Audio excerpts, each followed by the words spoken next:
Welcome to Sarder TV. I'm Vaishali Jain. We have the pleasure of having Joe Ilvento with us today. Joe is the Chief Learning Officer and Worldwide Director of Talent Development at data management and software solutions company CommVault Systems. Prior to CommVault Systems, Joe spent about 14 years at Citi overseeing the organization's leadership, learning, and development programs. And he's here to tell us more about the latest trends and challenges in learning and development. Joe, thank you for joining us today. Thank you for having me. So you're Chief Learning Officer and Worldwide Director of Talent Development at CommVault Solutions. Start off by telling us a little bit about the company and the mission of the organization. So CommVault is a data management company. They are really a very innovative company with regards to how they manage the client's data. It's not just a matter of backing it up, but truly mining that data, be able to provide insights and analytics into that data to make that data useful for their clients. Mm-hmm. And you've been Chief Learning Officer and Worldwide Director of Talent Development at CommVault for about 5 years now. Yeah. Tell us about your professional journey and how you got to where you are today. So I can start early. I started in sales way back, just coming out of college. I was with a company called Cable and Wireless Communications. People are familiar with them. I was an inside sales rep for them and one of their top sales reps. And they said, Joe, you know how to sell this stuff so well, we want to make you a sales trainer.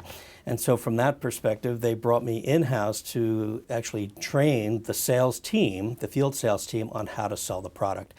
By doing that, they were sending me off to Xerox learning classes, to the great PSS training, or professional selling skills training. And from Xerox, they hired me on as one of their trainers and eventually as a master trainer. Xerox became Learning International. With Learning International, I did a lot of Fortune 500 consulting engagements. And so that was exciting. Went off on my own, wrote a few books, went off on my own, did some consulting, and Citibank was one of my customers. From there, that was 14 years at Citibank. They liked the consulting work I was doing. They hired me on full time. And about 4.5 years ago, CommVault gave me a call, and that's how I landed at CommVault. So that's the journey in a nutshell. And now tell us a little bit about your role as Chief Learning Officer at CommVault Solutions and some of the things that you're responsible for. Yeah, so the role didn't exist when I came on board. For the most part, the role was created. CommVault was really an emerging company. I always refer to it almost as a startup. We have that startup mentality. We have that startup passion, that entrepreneurial passion. And they were looking to truly kind of make the company grow and grow as fast as possible. They brought me in, and one of the things that we did, we looked at the learning landscape and really wanted to scale. So we're a global company, and they brought me in to say, how can we scale the company? Or I looked at it from the perspective of scaling. Having worked at Citigroup, where your customer base, sometimes we'd be training 120,000 people, sometimes 300,000 people with e-learning and through our university. So that's one of the things that I first did at CommVault, was brought together kind of a bunch of disparate learning solutions, one-off solutions that they were leveraging for their e-learning, and brought that all under one umbrella. And we created a rebranded version and a relaunched version of CommVault University. And that enabled us to truly scale within the organization. So that was one piece of it. The second piece was around leadership development. So there was not a common kind of leadership or management program across the company. So that was another piece that we developed and brought in-house. And then we started to add on top of that some values, and we launched our CommVault values. And from the CommVault values evolved into a variety of other types of training and support for the organization. So compliance training also falls under my kind of umbrella, working closely with our legal department, but really as an opportunity to kind of get training out there as well. So compliance is a big part of it. And you also spent about 14 years at Citi in various leadership roles. Tell us a little bit more about what you did there. So it was interesting. I came to Citi in 1998 as a consultant, and I went to work for a brand new division that they had created called eCiti. And at that time, the internet was emerging. The whole concept of e-based banks and internet-based banks was emerging. And eCiti was really created to help Citibank look at, from an e perspective, a variety of different things. And some of the really cool things that came out of that organization were things like electronic benefit cards. So as opposed to kind of a traditional kind of check in the mail, you'd get the card. And e-wallets, we were very much ahead of our time in that regard to be able to have e-based transactions and e-based financial transactions. When you think about the internet, is really perfect for that kind of financial-based product. So I was working with my boss, and it was really at the time when learning was still relatively traditional, very much classroom-based. And e-learning was emerging at that point. And we said, look, if we're eCiti, shouldn't we have e-learning? And from that, we started with about 400 customers, and we just kept growing, and we crafted a platform, we crafted a solution, and we just continued to grow that model, and it really became the e-learning based or e-learning tool for the organization as we evolved that. So it was a great opportunity. And then from there, eCiti went over to Global Functions, and from Global Functions, we did a lot of professional development training. So your traditional classroom-based presentation skills programs, coaching skills programs, communication skills, things like that. Went over to corporate ops and tech, and much larger organization, again focused on the soft skills side of that organization, and then back into Global Functions and focused more on the leadership development side of things, partnering with our leadership and executive development group. So lots of great opportunities. Did you see things evolve over time? You were there for 14 years. You said things really were kind of classroom-based when you first started, went toward e-learning. What was it like 14 years later? Yeah, I think the evolution has occurred. I think a couple of things. One of the big evolutionary things that I definitely saw come through was in the kind of the olden days, the classroom learning was oftentimes a week long, sometimes even 2 weeks long. And you'd bring leaders out for a long period of time. And there would be these long program-based type initiatives that would be launched.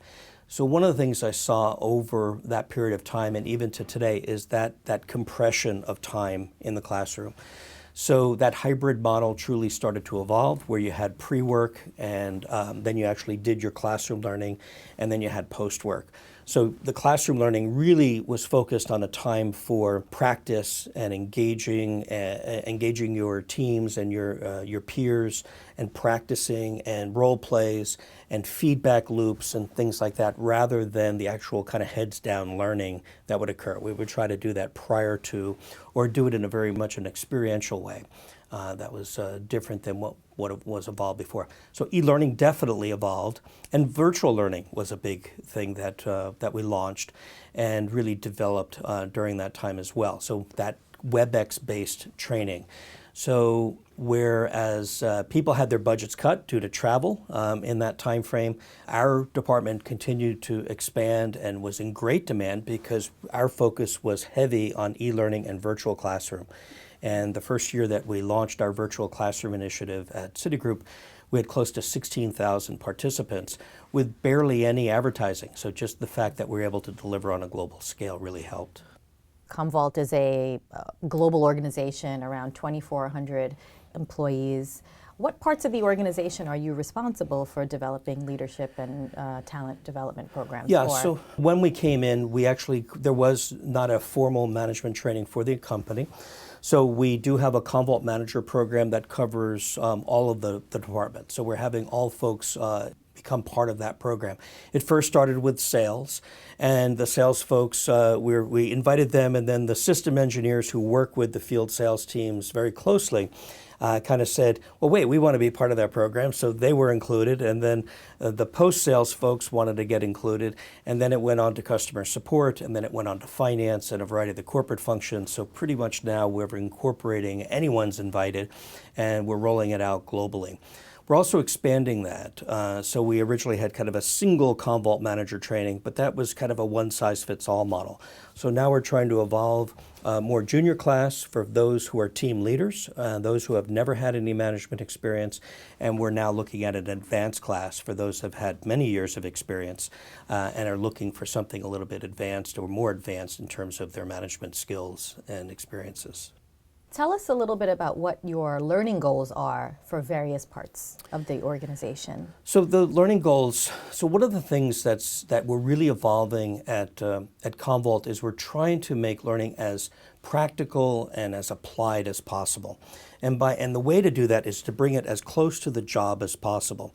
So instead of a one-size-fits-all model where we're just kind of letting everyone be able to attend a particular course, we're truly trying to bring the learning down to the functional level, right down to that job level.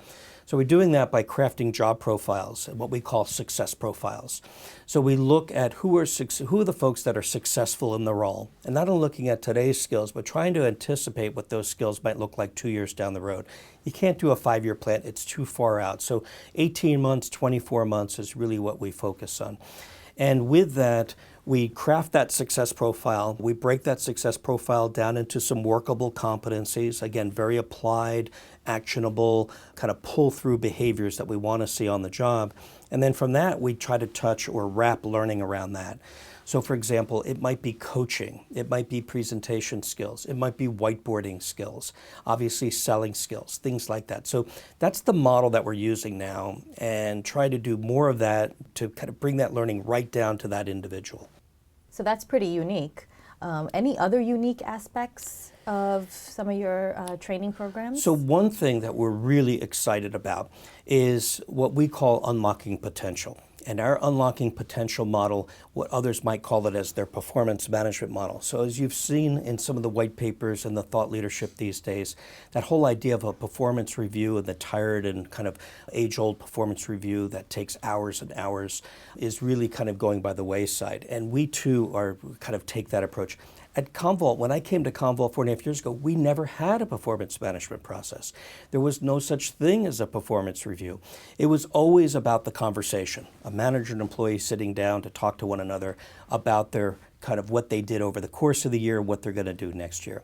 So we wanted to put a little bit of a framework around it, not too much, and so we've created this thing called Unlocking Potential. And really it's a series of kind of 4 major components. One of them is what we call priorities. We don't call them goals because goals are things that you tend to set annually, and you tend not to touch them maybe until halfway through the year, even until the next year. So we call them priorities. And by priorities, we like to think that a priority is more flexible.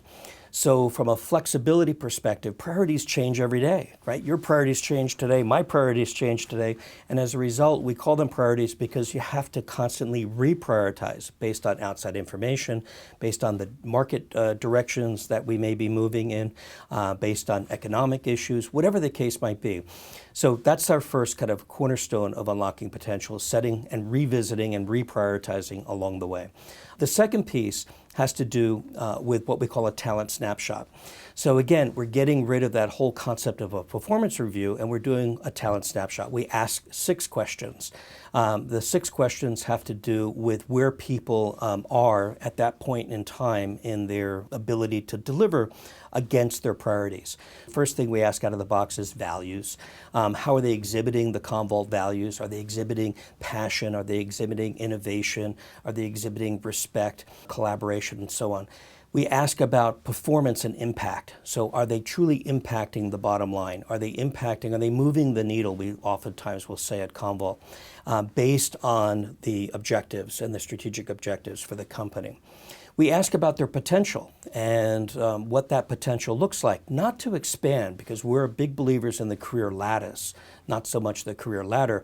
So we want them to be able to develop further in role, expand in scope, take on more responsibility. So those 3 core questions, depending on how we map them, instantly map into a 9-box. So we've set up a system, we've leveraged our learning management system to automatically capture that data, and literally as the manager is answering those questions, it instantly puts them into this talent 9-box. So gone are the days of kind of crafting and spending hours and hours building 9 boxes. This automatically builds that. We ask a few other questions, things like, are they at risk of low performance? Is there any flight risk associated with it? And are they ready for an expanded role today or now? Or if not now, in 12 months and so on. So we're able to pull that data out as well. So those 6 questions kind of drive the way we look at talent. And it's not to be for punitive reasons. It's really to say wherever they are in that 9 box, it helps check in the 4th component of the unlocking potential process, which are the check-in conversations. The check-in conversations are about leveraging the data that you get on that 9 box, that snapshot that you've created of your team, to say, where are these people now? So folks in the upper right, what can I do to further expand and challenge them? And people kind of on the lower left, you say to yourself, what can I do to further develop and coach them? And the 3rd component of that unlocking potential process is our unlocking potential conversation workshop. So we want you to meet with your manager at least once a year, if not more, and have a conversation about what it is that you want to do in terms of expanded roles. What are your strengths? What can we do to capitalize on them? And what can we do to kind of grow and stretch you in role to make that happen? So those 4 components make up our unlocking potential process, and also kind of combine into our feedback and some of the kind of newer things that we're doing. So we're truly trying to kind of change the way that we look at development in our environment, and kind of take a very different look and a very different kind of challenge around that from an employee perspective and from a manager perspective. Tell us when the program was launched and give us some more details around it. So we are launching it in stages. So we launched our career development workshops. We launched in October. The company, as you mentioned, is about 2,400 people. We put right now about 900, close to 1,000 people through that program. It includes a strengths-based tool. It includes a career anchor assessment, so they get a feel for who they are and what their drivers are and their personal drivers are. And then there's the workshop and what that conversation will look like with their manager. The conversation, it's the same program that the manager attends, that the employees attend. So it's completely transparent, and we give both the manager and the employees the same questions, so they can both come to the same meeting and be ready to have that conversation going forward. In some cases, we even have managers and employees in the same room, and they're actually having the conversation. So when we pair off and actually have them practice, the manager and the employee are having that conversation live. And sometimes we'll even stay late and complete the kind of the final piece of it, which is actually crafting an individual development plan and putting it right into the system and capturing it. So that piece was launched in October. We've started our priorities. We launched a little bit earlier in the year, probably in the June, July timeframe, and we started to roll that out with various groups. And with the talent snapshot, we just rolled that out about 6 weeks ago, and that has been evolving, and we were truly flying live. Not only will you do a talent snapshot of your team, but you could also roll it up to, say, the VP level. So we do a larger talent snapshot where we could put as many as 250 people on a single kind of 9 box and be able to see where people fall and be able to move them around or have good calibration discussions with senior management as to where people fall and what the best development plans might look like. And then the last piece, the performance check-in conversations, those will probably occur, they'll be ongoing, but we want them to at least occur formally twice a year. So that's probably going to be an August timeframe when that kicks in.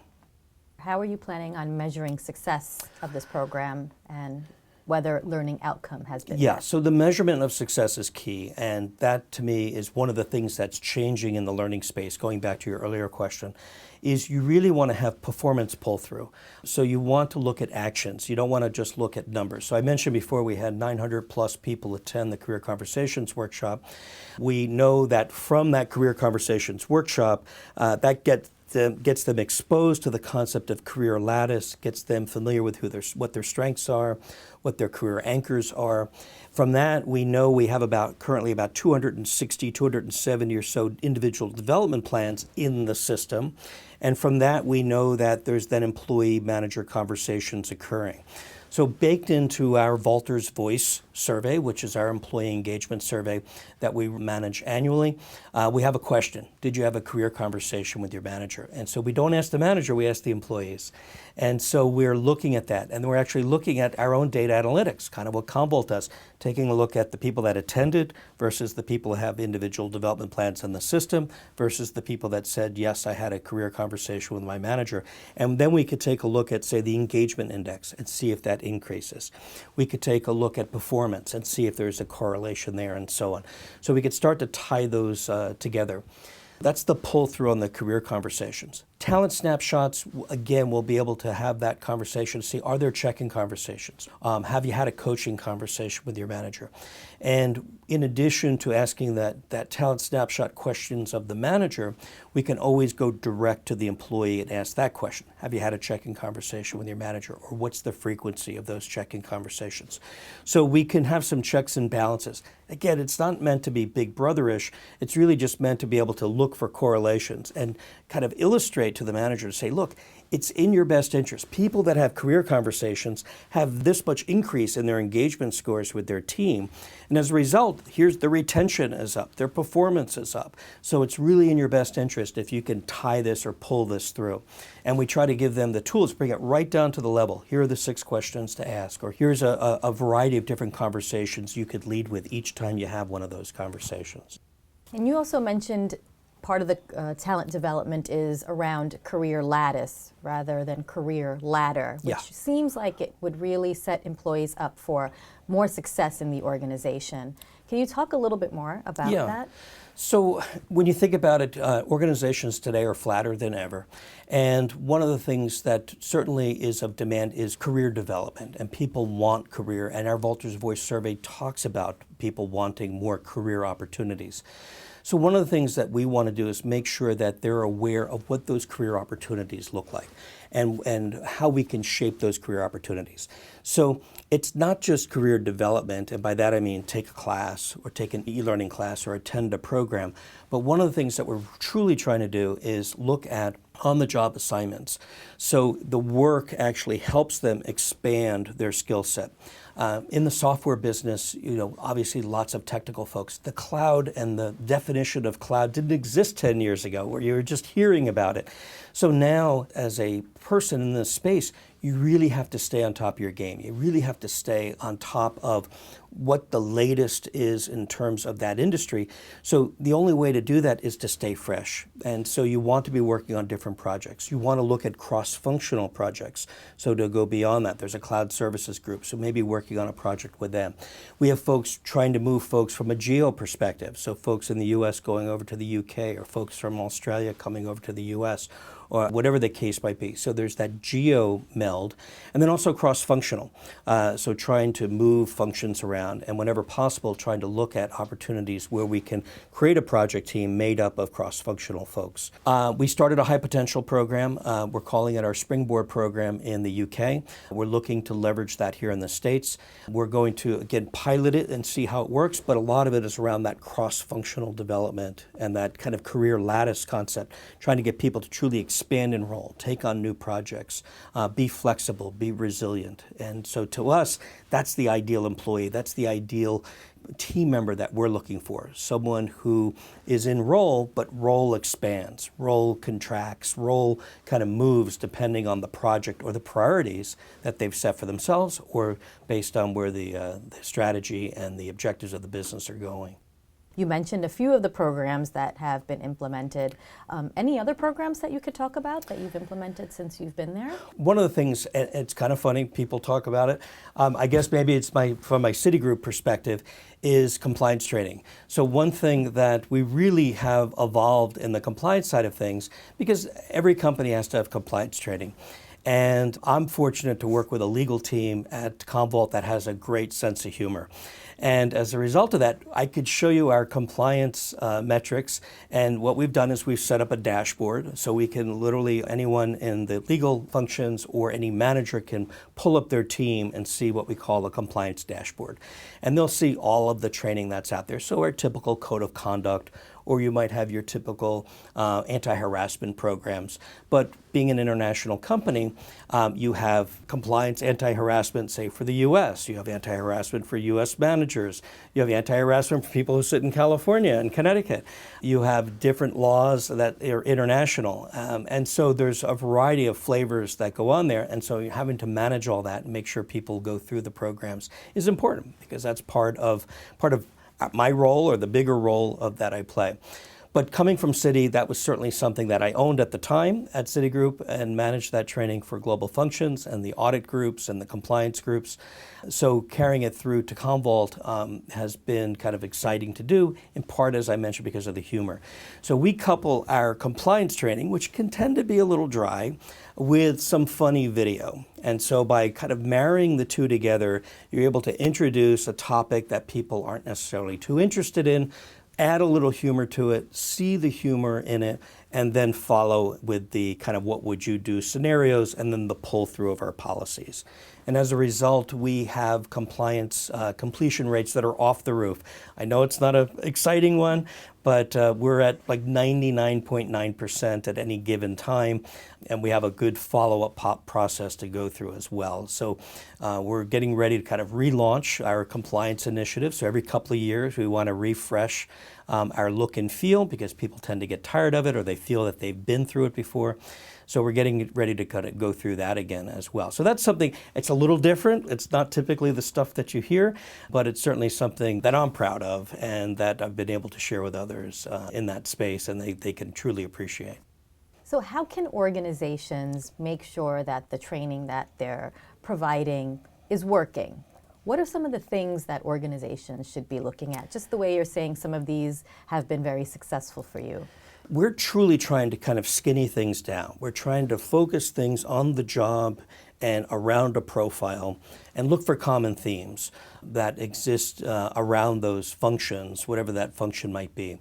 So, for example, if I go back to our unlocking potential model, one of the pieces is around checking conversations, aka coaching. So one of our initiatives this year is going to be really focused around coaching. And so when we go through the CommVault Manager training, or our earlier transitioning to management program, or our more advanced training that we're about to launch, coaching is going to be at a core element of that. So that builds not only on their management skills and the leadership skills, but it also then helps reinforce the unlocking potential component that's there.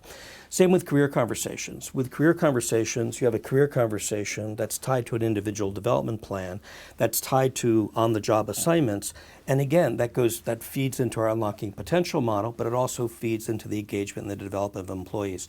So we're trying to truly kind of make things integrated and interrelated as much as possible, so that people aren't kind of doing this learning over here and this learning over here and something over here, and it doesn't really all fit together. We're truly trying to make it functional in terms of what their job is, as well as from a manager perspective or from an employee perspective, be it aligned with our values, be it aligned with our unlocking potential model, be it aligned with their priorities that they deal with on a regular basis.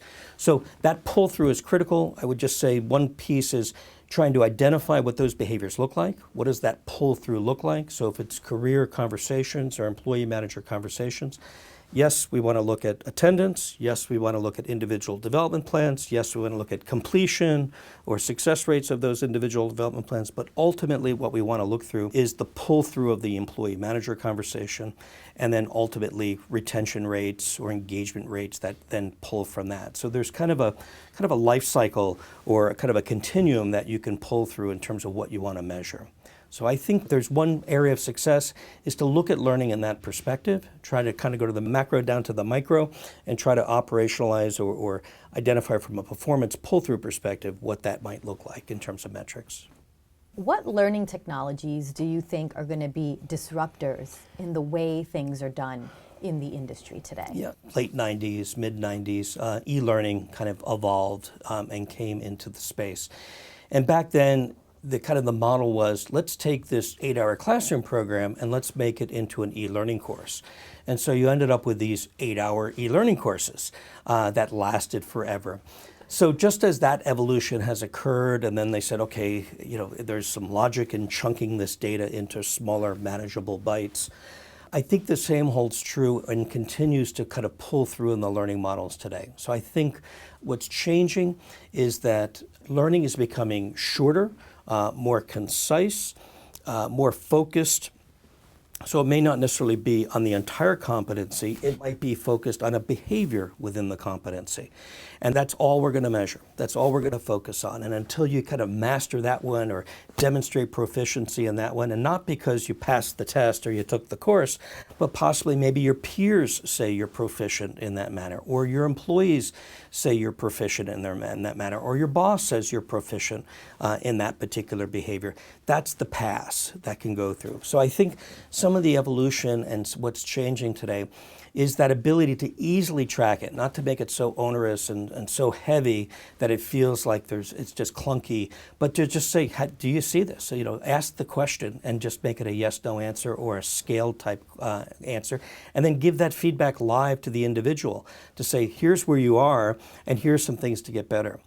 One of the pieces you mentioned about innovation, so one of the things we're doing around these success profiles is we've crafted a kind of a self-assessment based on the behaviors where the individual can come in and assess against the behaviors. So if they just are brand new to the job, they could come on and they can self-assess. The manager can also assess, and you can identify a proficiency level, either by competency or just overall job. And then it'll actually craft a dynamic development plan for you. Based on what you've answered here are some suggested programs. And again, not just programs, but on-the-job assignments, classroom-based programs, shadow assignments, meetings that you could attend, and so on. And it'll serve up a development plan. And then you can opt in as to what you want to include or what's reasonable to peel off and have a conversation with your manager, agree on what you think is best, and then move forward from there. So some of that to me, that's some of the newer stuff that's out there that really puts learning, it's truly a learner-centric model rather than kind of the learning department or the learning function being in charge. You kind of empower the learner to kind of own that going forward.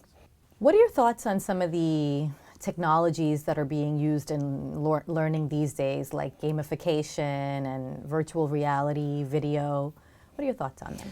Gamification has been out there for a while. I think just the fact of trying to engage people and create a little competition around what it is that they're learning is a good thing. I think video certainly is evolving, and given smartphone technology and the ease of which to kind of look and play and watch video is that much easier. And also to be able to kind of chunk things down.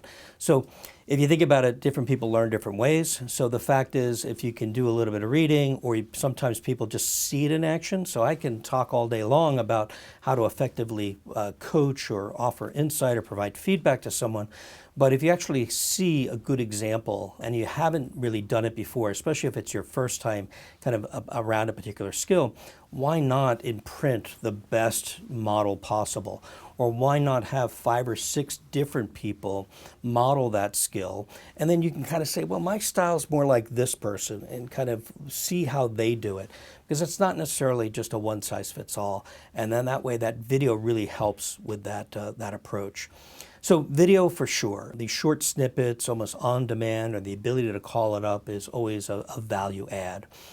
One of the things that we're doing at CommVault is when we do our leadership programs, we're either asking for leaders to teach, so that's a kind of a concept that we're trying to tie more into our programs, whether we'll have someone, say, in the building or invite someone down to frame the conversation, talk about the benefits of being able to effectively coach or provide feedback, or how they delegate assignments, or how they check in with people on the assignments and provide feedback. So that way, it's not us speaking, it's truly the manager or the leader who is speaking, and as a result, the buy-in is going to be that much greater. If we can't get them in person, we'll videotape. So we'll ask them to do some videotapes. And we tend to kind of go more with just a flip phone or nothing too fancy. Again, nowadays with iPhones and some of the technologies on smartphones, it's pretty good, and it'll pass for a classroom-based program. And we don't always have equipment around to be able to capture it on a formal basis. But that's good. It just shows that it's real and it can be done anywhere at any time. So video for sure. I believe the gaming piece is still evolving. I was a big SimCity kind of player from way back, and just love that ability to say, if I make a change over here, there's that kind of systems thinking to see what's that downstream effect going to have within the organization. So what effect, if I make the change here in the way I manage others or the way I lead or train or whatever it might be, what's the impact over here? And sometimes that's not always apparent. And so gaming typically is sometimes one-dimensional. So if I answer yes or no, I score something, my score increases. But I think more of that kind of dynamic building. So as I start to branch or I start to move down a path, more of that branching technology is coming into play. And so as a result, I think that's going to be much more engaging when it comes to that. So gamification, the video pieces are certainly two pieces that I see kind of evolving in that space. I think virtual classroom is another one where that technology is building a little more and you're seeing more uses of it. I know we're trying to do as much of it as possible. We can't always get, we're a very spread out organization. So oftentimes we're looking for a way to be able to invite, 20 or 30 people to a program, but we can't afford to always fly them in, or they're not always in one location. So trying to make that virtual environment as engaging as possible. So, having people raise hands, using video, using polling, asking questions, calling out people by name, having people, share their camera or share what it is that they're doing or model the skill, using breakout rooms in that process. Again, I think sometimes in a perfect world, everything works perfectly. In the reality, it sometimes can be a little clunky, especially if you have 30 or 40 people on a virtual call at once. Sometimes you put people into a breakout room and they never come back, or it takes a few minutes for them to kind of come back into the room based on some of the technologies. So in reality, there's always kind of this challenge that still exists. So I think technology continues to evolve. I think it's truly going to be seamless as we go forward. And when I say that, certainly high-end technologies are working perfectly, but I'm talking kind of the off-the-shelf, kind of the standard GoToMeetings, WebExes, things like that we tend to use on a regular basis that can be a little bit more challenging. So how can organizations implement techniques like these to ensure that employees are meeting their learning goals? I think the best thing they could do is truly engage their stakeholders or their end users. So oftentimes as a learning function, we might think it's cool, we might think it's great, but ultimately it's the end user that's going to have to adopt it or bring it on board. So that goes back to the video. So if I'm going to show video, it's not going to be me on the video. I'd rather have their leaders on the video or someone that they're familiar with or someone in the field. The engagement and the buy-in is going to be that much greater if that's the case. With gamification, if there's questions or a quiz or a what would you do type scenario or a case study or whatever it might be, it's not me writing the case study. I want to go out to the field and have them craft the case study. In our management programs, when we do kind of breakouts, the case studies and the feedback loops and the exercises are all based on real experiences. So when they read them, they're all kind of laughing, they're chuckling, they're all kind of saying, oh, this is so-and-so, that they wrote this scenario around. And in reality, it was something that we might have written, 2 years ago or 3 years ago, but it still applies to them, or when they read it, they could see themselves in that picture. So I would say the best thing that you could do is start from the end user, start from the learner, get them to identify what would engage them going forward, what would get them involved in using the tool, whatever that tool might be, as opposed to taking a lot of time to build something, craft it, get it right, make the investment, only to roll it out to say people don't use it or don't adopt it as much as you'd like. So work from the end backwards as opposed to the front forwards. How would you say millennials are influencing the use of some of these newer technologies in learning within organizations? Yeah, so for sure. I think the learning piece from a millennial perspective, certainly the smartphone is the biggest driver there. So we're looking at where those technologies can come into play. From learning, I think there are certain things that lend themselves to a learning environment. So flashcards or on-the-job environments, something that is fast, that's a sentence or two, or something that can kind of move itself quickly. If it's any kind of dense learning, any video would works great as well. But if it's anything that's very dense or complex, it sometimes isn't necessarily smartphone friendly. But it's not to say it couldn't be pre-work or it couldn't be post-work or it couldn't be a piece of it. The other piece that's a challenge there is just syncing any kind of tracking system.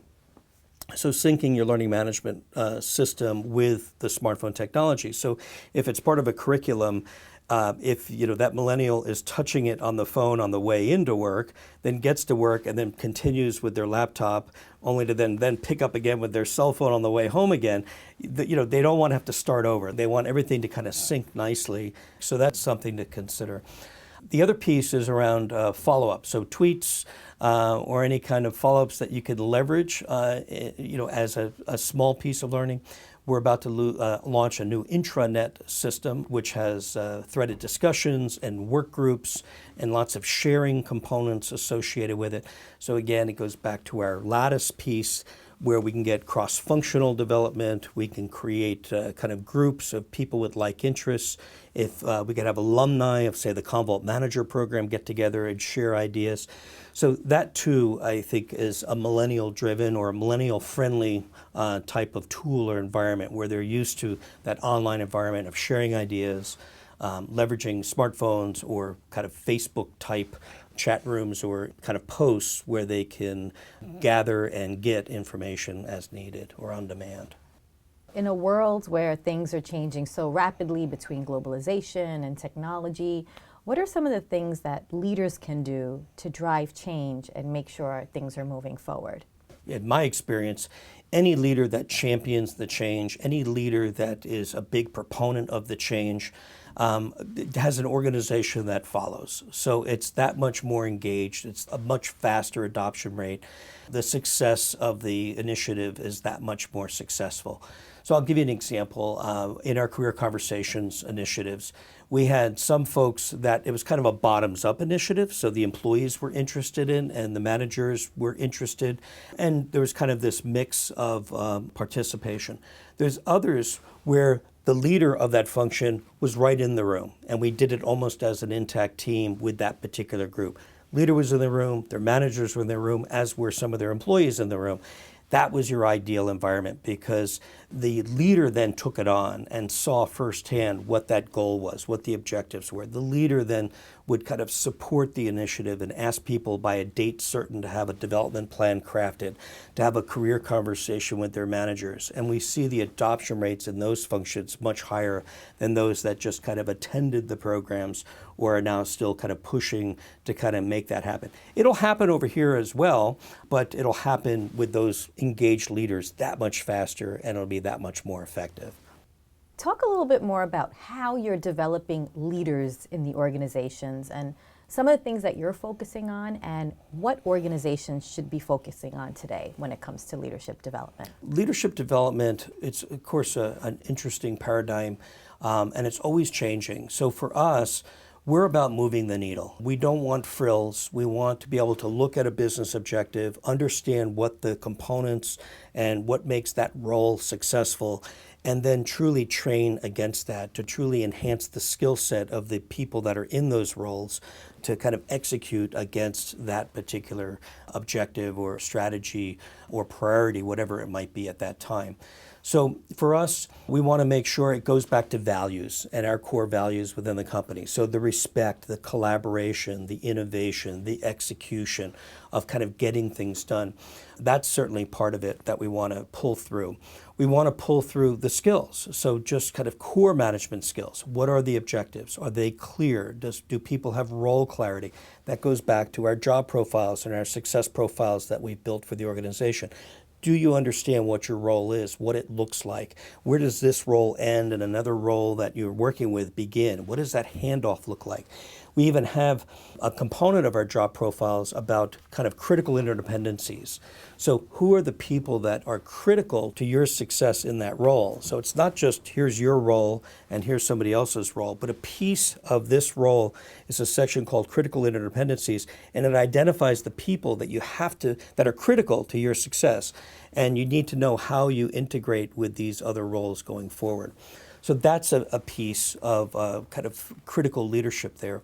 And then it goes down back to the unlocking potential piece. So again, we try to keep it focused around that. So what do the priorities look like? What does that look like in terms of cascading and alignment of those priorities and making sure people are clear on that? and what that looks like. It goes to the next stage around checking conversations and coaching. So how are they checking in on a regular basis and reprioritizing when needed based on demands and shifts that occur within the business, and being resilient, around that process. We say, if it's black and white, CommVault is not the place for you to be, because we are constantly changing, we're constantly evolving. And that ability to work and operate in the gray space, I think, is another kind of key skill for leaders. So I think there's not any one model. I think what happens is we certainly have a process that produces really good leaders within CommVault. The idea is to kind of focus on what those kind of core competencies look like around that job profile, and really kind of zero in and hone in, and then allow those folks to identify what's working and what's not working, and for us to provide coaching and support around those areas where they can improve and go further, and more importantly, really develop around their strengths of what they do well, and to kind of have that pull through or carry through within their teams and with their managers. What are some challenges that you face when it comes to implementing some of these programs? Like anything, I think there's a project management component associated with the rollout of any program. So one challenge could be around adoption. So getting it rolled out and getting people to bring it on board and to adopt the program. So one of the things that we've, and that I've certainly learned over my career, is to go where the energy is. So identify a stakeholder, truly find somebody who wants to make this happen and is willing to make it happen and has the energy and the passion to make it happen. And if we could find that pocket or that group or that team or whatever that might be, that manager, that's where we'll go. And that's where I'll tend to go and find it. So for example, with Career Conversations, we had a pocket, and I'm fortunate to work with an excellent HR business partner who truly adopted it and drove it within the organization and was really a strong proponent. And by her getting on board and engaging the leaders, they in turn made it happen. Others heard about it, and so there was this kind of cascading approach that occurred. So from a challenge perspective is just to find those pockets, find those people who truly want to adopt. People will sometimes ask me for kind of the old paper version. By the way, our unlocking potential process is all automated, it's all online. So they were asking kind of for the old version, the traditional paper-based 9-box model. And when they would reach out to me and ask for that, I said, oh, by the way, I have an e-based version. Would you be interested in trying it? Would you like to try it? And so we'd push them out both, and we'd give them the e-based version. They would come back, and it's done in minutes, and they would come back and say, this is great. This is great stuff. When can we get it? Can we get more of it? Or can I have my team now do it? So you start to spread that success within the organization. So the challenge is adoption, but I think you can overcome that challenge by finding where the energy is, going where that energy is. It's not necessarily top down, it's not necessarily bottom up, but the pockets of the movers, the shakers, the influencers you can go to, and then it'll eventually move within the organization. Generally speaking, how do you measure the success of all your learning programs, and how are you making sure that learners are actually reaching their learning goals? Most of us in the learning profession, we use the traditional kind of Kirkpatrick models that are out there. So certainly the level 1 smile sheets are a baseline to get feedback and to look at the program. I could say, speaking for the CommVault Manager Training, we've delivered that program, I believe it's about 45 times now in total. And every one of those programs is different. So we always take the feedback that we pick up. Either the company has evolved and has moved, the role has evolved, or the program has evolved. So based on the experiential, making it more experiential, and always looking for opportunities to improve that process. So that's part of that evolution. That's part of that feedback loop. I think another part of it, again, goes back to just when you kick off the program. So when oftentimes people say, well, what would you like, you're going to attend this program for 2 days. We're going to be together for 2 days. We're going to be talking about leadership for 2 days. What is it that you want to get out of these 2 days of the program? I think a lot of people ask that question, but then they deliver the program kind of as scripted. I think truly you leverage that question and ask that question. And when you've gone around the room and there's 12 or 13, 14 people in the room, you'll see some common themes that you could definitely pull through. But you look for those individual needs that are out there. And as a result, again, you could pull through. So those 2 days are really an opportunity for you as the facilitator between kind of the knowledge and the content that you know is out there and what their need is, and that's their real need. This is something that's impacting them on a daily basis. If you can connect that and add and enhance the program, whether it's a one-off conversation, a tweaking the agenda for whatever it might be for a few, an hour or so, and looping in something that may not have been in that program and thus making the program more relevant, I think that's a big connector that's there. And then we also look on the back end side. So what's the pull-through look like? So we have a manager rating, a rating that occurs in Volter's Voice, our employee engagement survey about effectiveness of manager. So we look at that. And then finally, and our scores are very high on manager ratings. And then finally, you can look at things like retention as a big driver, because obviously, next to salary, the work environment is key for people looking at that. So there's a variety of things that we can measure going forward, but I think those are the kind of the ways that we tend to look at the metrics and where we can kind of influence some of those outcomes as we look at leaders within the organization. How important do you think it is to tie learning outcome to the bottom line? So within CommVault, there's a couple of different training functions. So my role is really focused on kind of the leadership and soft skills training, CommVault University, the actual logistics and the reports associated with training, and the job profiles and what that looks like, the unlocking potential model. Then if we go down to the functional level, certainly there's a sales enablement team that's there that focuses on the field sales folks and what that training looks like from a field sales perspective. There's a customer service training function that focuses on our customer service teams, and we have some of the highest satisfaction ratings, if not the highest satisfaction rating in the industry around customer sat, and so on down the line. So at the functional level, so that tying to the bottom line, yeah, there's the big piece, the retention components, the pull-through of managers, liking their managers, engagement, things like that. But then if we go a step further at the functional level, that's where that tie-back occurs. So understanding the sales plays, understanding how to get a brand new innovative feature of our solution out to the marketplace, or educating a partner in how that play might look like in their world to make it happen. It comes at that secondary level within there. And believe me, there's lots of metrics there. So in a sales environment, half of our organization just about is field facing. So there's certainly that tie back to actual metrics and numbers around some of the initiatives and sales plays that we look at. Even at the marketing level, there's much more of that tie back that occurs. So, eyeballs and pages per view and click-throughs and all of that is really coming through and being measured these days. Even retention is a tie back, I guess, to the bottom line. Absolutely. So the retention piece is a big one, and we certainly look for that when we come in. So for us, one of our programs that around the success profile, so the success profile just doesn't kind of help when people come on board, but we also use the success profile to build interview guides. So we use it as the front side of it as well. So we look at the competencies that are associated with the role, and it's not just the skills competencies, the job competencies, but we also look at cultural fit for the organization. So CommVault is very much, as I said, we kind of think of ourselves as a very entrepreneurial type of a company, almost a startup environment. Coming from Citigroup, which was huge and lots of support, coming into CommVault, there was a little pushback when I came on board because they wanted to be sure I was okay with the culture, because they didn't have support teams. I'm writing the content, I'm delivering the content, we're managing the content. It's not that you have a team to make that happen at CommVault. It's a small team and we have to make it work.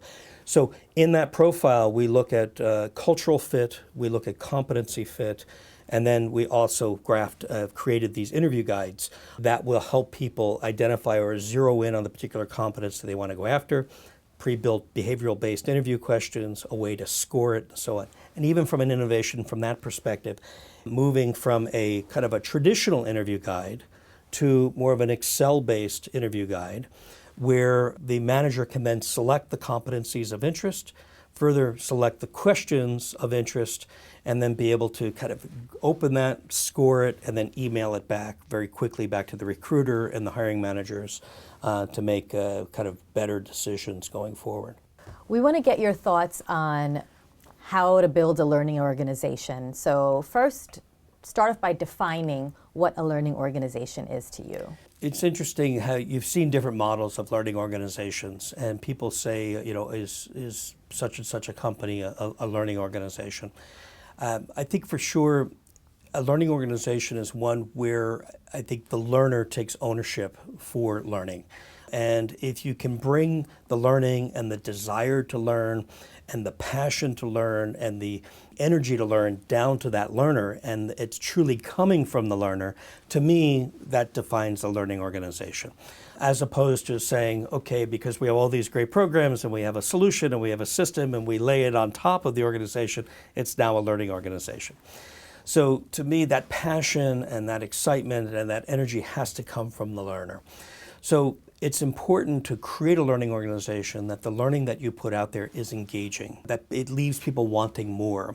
We certainly take the approach at CommVault where we have a university environment, so there's nothing that's closed to any employee.